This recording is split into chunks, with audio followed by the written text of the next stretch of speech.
Hi guys, so just going to do a little piece on running for the people that have got patellar tendonitis and like to run or have to run, and sort of two different styles and why we should be doing one over the other. So the main two we're going to look at is the forefoot running and why we should be doing it, and the second one is going to be heel striking and why we shouldn't be doing it. So I'm going to run past the camera from that side to that side with a forefoot run, which is the way we should be running. I'm then going to run back across the screen that way with a heel strike. I'm going to try to, I'm not very good at it, and that's how we shouldn't be running. And then I'm going to come back close and explain why we're doing that.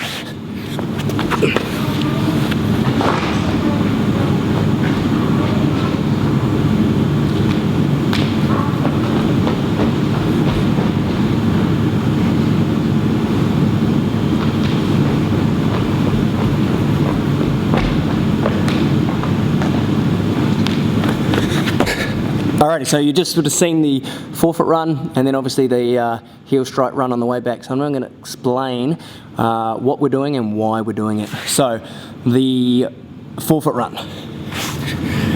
So we're pretty much just landing on the forefoot. Our heel might kiss the ground, but it's not going to make contact with the ground. So what we're doing, we're coming down, forefoot comes on, and we're pulling back. We're pulling ourselves along with our sort of hamstrings and glutes. And that's why you'll see sprinters with sort of big glutes, big hamstrings, because that's what they're doing. They're just pulling themselves along the track, alrighty? And that's what we want to be doing. So again, in the ebook, there's a section and practice on forefoot running. Next up is heel striking and why we shouldn't be doing it. So I ran back across the screen this way, and what was happening, the heel strikes the ground, you then roll onto your toes and push off, okay? And as we know, with a push, it's a quad dominant movement, and that's what we want to avoid. We want to avoid using that sort of quad and the patella. So you come in, heel hits, and straight away the quad's going to be under load, okay? Because it's sort of like a braking movement. Then you're going to roll across and push off. So you can see there how that's going to load the quad a whole lot more than the glute and hamstring with that sort of forefoot pulling run, as opposed to that heel striking and then pushing run. Alright, so again, it's all in the ebook. It teaches you progressions of how to learn to use your forefoot and how to run on your forefoot.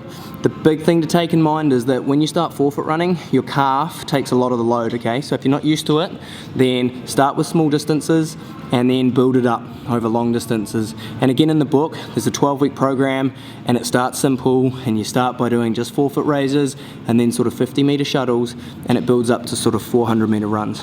Alrighty, so it's all in that book if you want to learn a bit more about it. Anyway, again, thank you for your time.